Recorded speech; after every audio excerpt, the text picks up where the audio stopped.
Pagi anak-anak terkasih. Semangat. Ketemu lagi bersama Ibu Delima Situmorang. Hari ini kita mau belajar. Tapi sebelum belajar, kita berdoa dulu ya anak-anak. Ayo, lipat tangannya, pejamkan matanya. Dalam nama Bapa, Putra, dan Roh Kudus. Ya Bapa, hari ini kami akan memulai pembelajaran online lagi. Biarkanlah Roh Kudus-Mu yang mendampingi, menuntun, membimbing anak-anak kami supaya mereka dapat mengikuti pembelajaran online hari ini dengan baik dan benar. Amin. Dalam nama Bapa, Putra, dan Roh Kudus. Hari ini kita belajar bahasa Indonesia. Tema 1, subtema 2, tentang pertumbuhan dan perkembangan manusia. Ya anak-anak, pertumbuhan manusia itu sejak dalam kandungan. Tapi setelah lahir, pertumbuhan manusia ditandai dengan bertambahnya berat dan tinggi tubuh. Coba kamu lihat anak-anak, gambar yang ada di layar. Itu adalah gambar pertumbuhan manusia dari bayi sampai dewasa. Setelah dewasa, pertumbuhan manusia berhenti. Namun, perkembangan emosi dan pikiran manusia terus berkembang. Jadi di sini anak-anak, walaupun sudah dewasa sampai tua, ya, perkembangan emosi dan pikiran manusia itu terus berkembang. Bu, kok bisa ya manusia bertumbuh dan berkembang? Ada beberapa faktor yang mempengaruhi. Faktor-faktor yang mempengaruhi pertumbuhan dan perkembangan pada manusia itu, pertama adalah kita harus makanan yang menyehatkan dan bergizi seimbang. Jadi anak-anak ibu harus pandai-pandai atau pintar-pintar memilih makanan. Walaupun misalnya kamu jajan di luar, harus hati-hati, jangan sembarangan jajan. Pilihlah makanan yang bergizi untuk perkembangan dan pertumbuhanmu. Faktor yang kedua, olahraga yang teratur. Sekarang mau ibu tanya dulu, siapa yang rajin olahraga? Semua rajin olahraga. Iya, kenapa Bu harus kita rajin olahraga? Kita harus rajin olahraga untuk menguatkan tulang-tulang tubuh kita.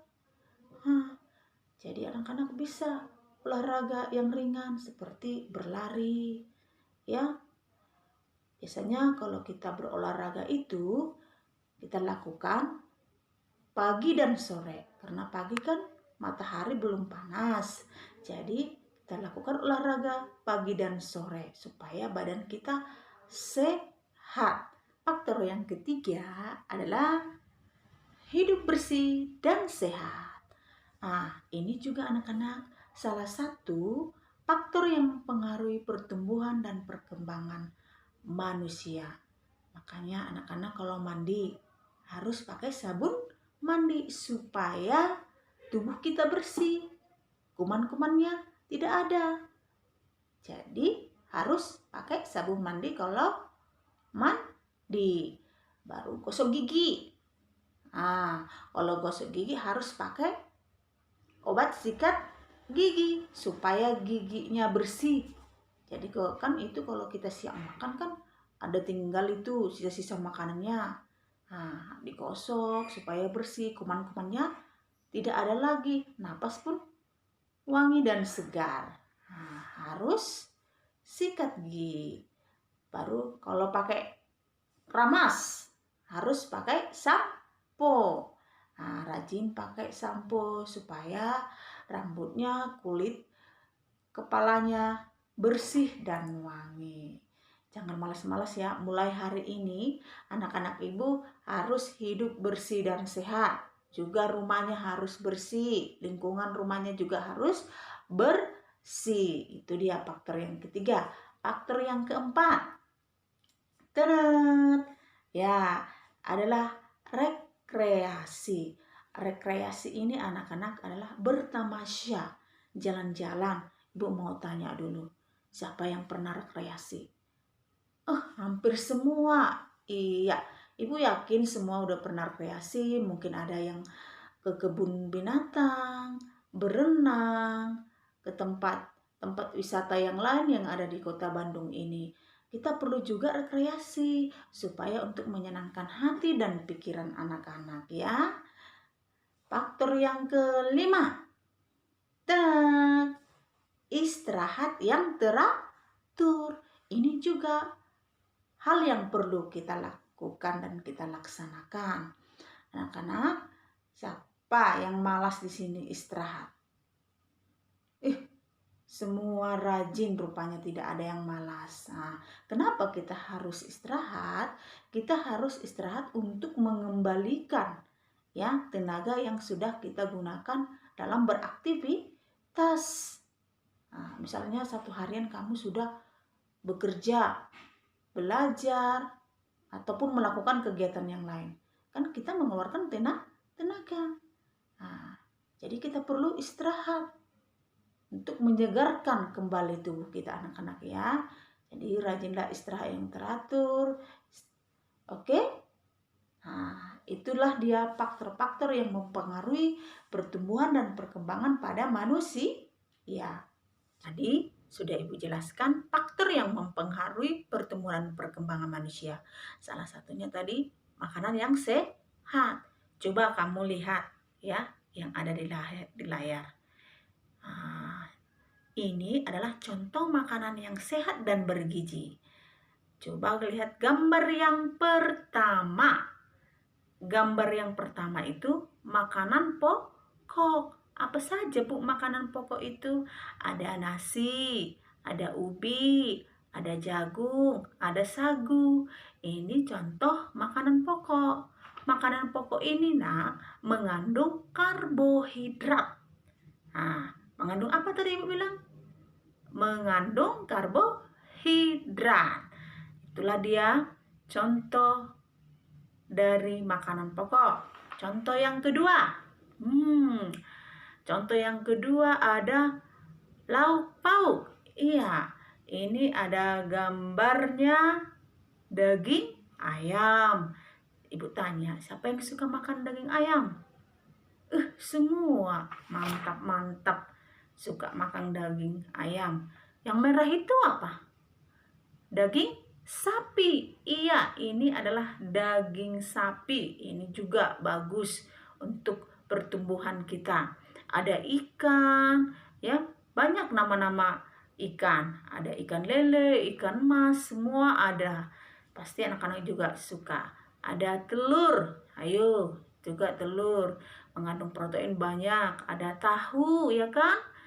Ada tempe. Inilah lauk pauk. Lauk pauk ini mengandung protein. Protein ya terdiri dari dua jenis. Ada protein hewani, ada protein nabati. Bu, protein hewani mana? Kalau dia protein hewani itu berasal dari hewan. Coba kamu lihat gambar lauk pauk itu. Perhatikan dulu dengan baik-baik. Mana dia di situ gambar daging? Gambar daging di situ adalah sapi dan ayam. Baru ada ikan. Ada telur. Ini mengandung protein hewani. Kalau dia protein nabati itu mengandung seperti dari tumbuh-tumbuhan. Termasuklah itu tahu, tempe. Itu mengandung protein nabati. Sekarang Ibu tanya dulu, siapa yang sini suka makan tahu? Tahu itu kan dari kacang kedelai diolah menjadi tahu. Semua bagus, sangat bagus. Sama juga kayak tempe, dari kacang-kacangan.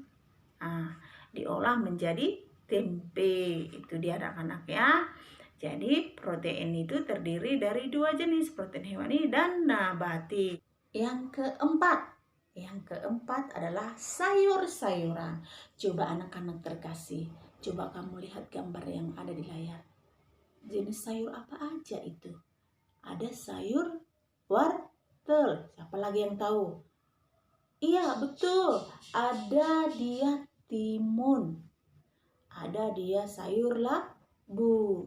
Nah, jadi sayur-sayuran ini mengandung vitamin, ya. Kan banyak nama jenis-jenis sayur selain yang ada di layar ini.